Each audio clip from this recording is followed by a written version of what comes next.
Dear friends, allow me to thank you for your solidarity with people of Ukraine.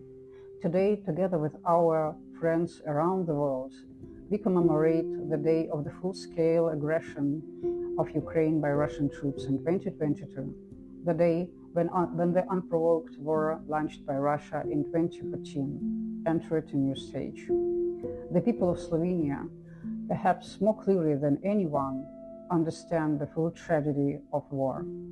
Since the beginning of the full-scale aggression, Odese has suffered numerous attacks aimed at seizing the city. Russia has been systematically destroying the city's cultural heritage, including sites inscribed in the UNESCO World Heritage List, hitting critical infrastructure and killing civilians in an attempt to break our spirit. Today, Odese has joined other Ukrainian cities existing on the brink of humanitarian catastrophe.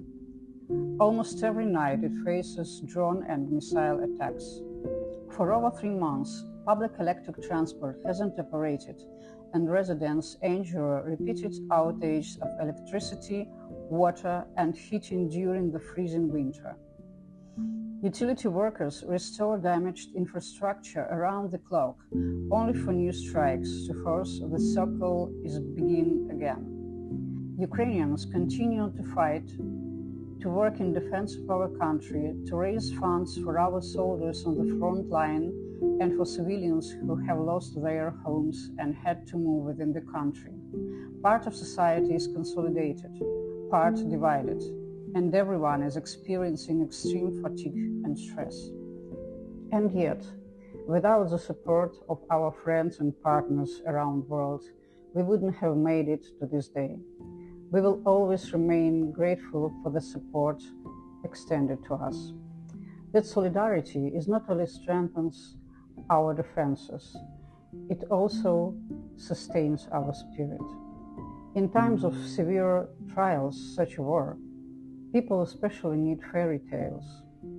Within them lies a powerful affirmation of life, a reminder that even in darkest moments, goodness remains, hope lives on, and life wins in the end.